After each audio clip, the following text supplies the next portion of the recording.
With a good day, this is Pramila. Welcome to my channel Anyone Can Cook. So இந்த YouTube சேனலில் ஃபுல்லாகவே பார்த்திங்கன்னா நிறைய recipes and நிறைய வீலாக்ஸ் அண்ட் நிறைய கார்டனிங் டிப்ஸ் எல்லாம் ஃபுல்லாக பார்க்க போகிறோம். நம்ம வீடியோவில் ஃபர்ஸ்ட் ரெசிபி என்னன்னு பார்த்தீங்கன்னா ராகி பன்னீர் கட்லெட் ஆர் டிக்கி நம்ம வைக்கிறதாங்க பேர். ஸோ இப்போ நம்ம வீடியோக்குள்ளே போயிடலாம்.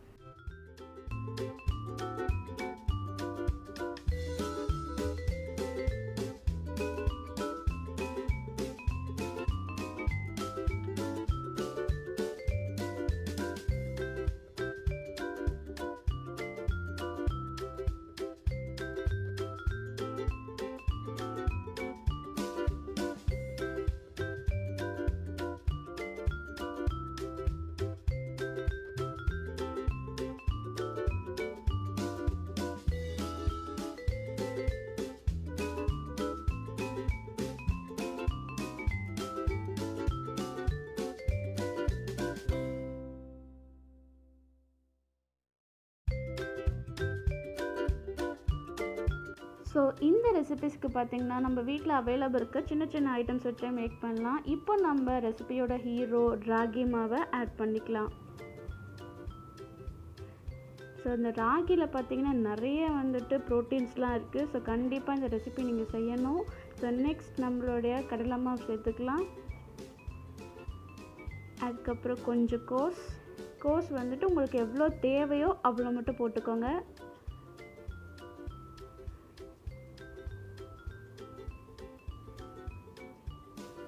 நெக்ஸ்ட் ஃபைனாக சாப் பண்ண கேப்சிகம்,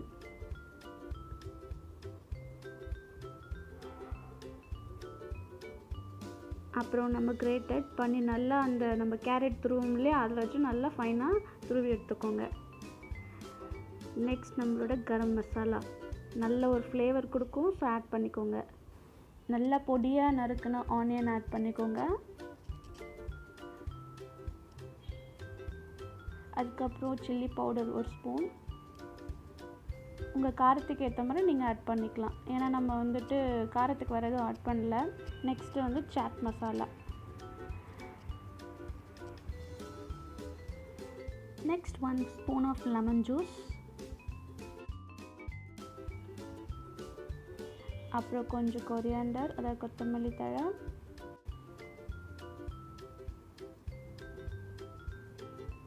அப்புறம் 1 ஸ்பூன் கிட்ட இஞ்சி பூண்டு பேஸ்ட் ஆட் பண்ணிக்கோங்க.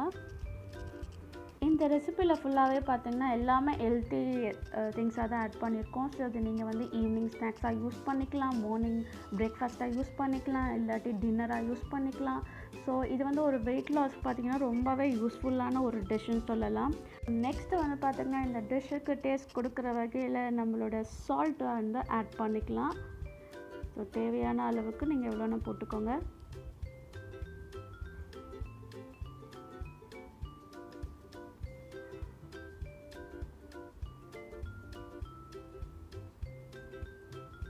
ஸோ இதை நல்லா நம்ம மிக்ஸ் பண்ணி வச்சுக்கலாம்.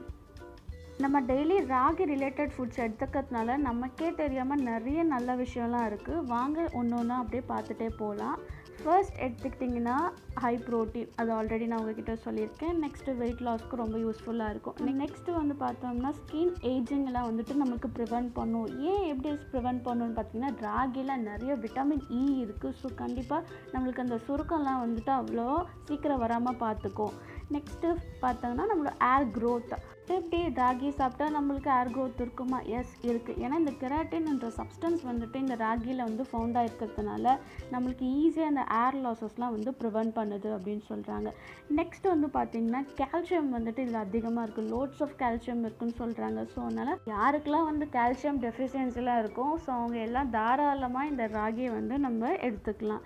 ஸோ நெக்ஸ்ட்டு பார்த்தோன்னா இந்த மதர்ஸ்க்குலாம் மில்க் ப்ரொடக்ஷனுக்கு ரொம்பவே யூஸ்ஃபுல்லாக இருக்குதுன்னு சொல்கிறாங்க. இதில் நான் லாஸ்ட்டாக பார்த்தீங்கன்னா கொஞ்சம் குக்கிங் சோடா ஆட் பண்ணியிருப்பேன். அது ஆப்ஷனல் தான், உங்களுக்கு வேணும்னா ஆட் பண்ணிக்கலாம், இல்லாட்டி வேண்டாம்.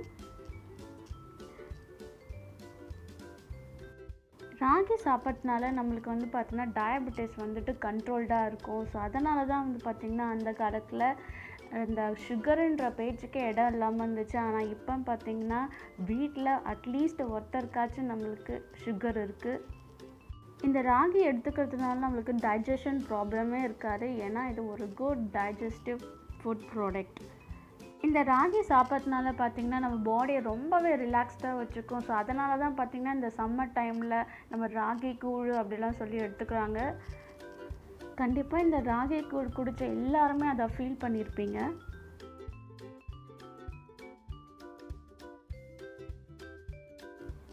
ஸோ மாவை நல்லா நம்ம மிக்ஸ் பண்ணி எடுத்துக்கிட்டாச்சு. இதை வந்து பாருங்கள், நம்மளுக்கு வந்து அந்த கையில் பிடிக்கிற அளவுக்கு இருக்கான்னு சொல்லி பார்த்துக்கோங்க.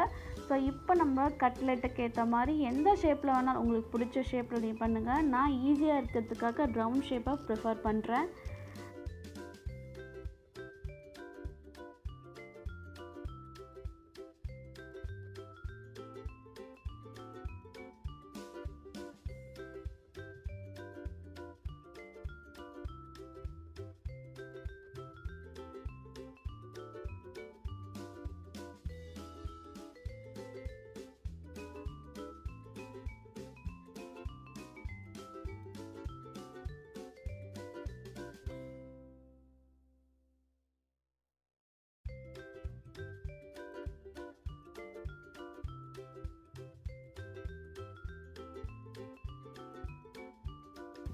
ஸோ இப்போ பிடிச்சி வச்சாச்சு. இப்போ நம்ம ஒன்று ஒன்றா நம்ம தோசை தவாவில் லைட்டாக ஆயில் ஊற்றிட்டு நம்ம ஃப்ரை பண்ணி எடுத்துக்கலாம்.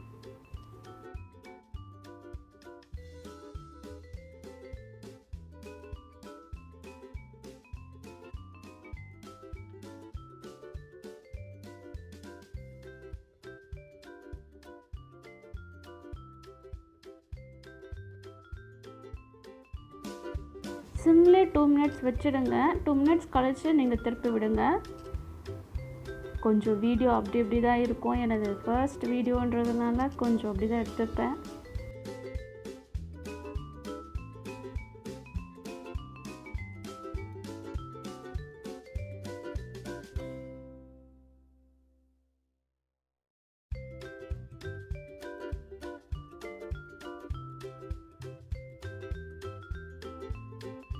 நல்லா கொஞ்சம் அடிக்கடி ப்ரெஸ் பண்ணி விடுங்க. அப்போ தான் உள்ளே இருக்கிற லேயரும் நல்லா வந்துட்டு நம்மளுக்கு குக் ஆகிருக்கும்.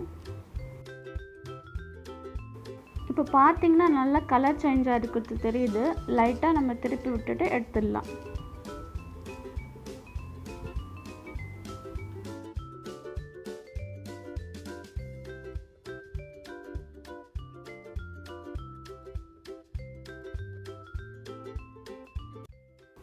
ஸோ இப்போ நல்லா குக் ஆகிடுச்சு. நம்ம எடுத்து வச்சிடலாம்.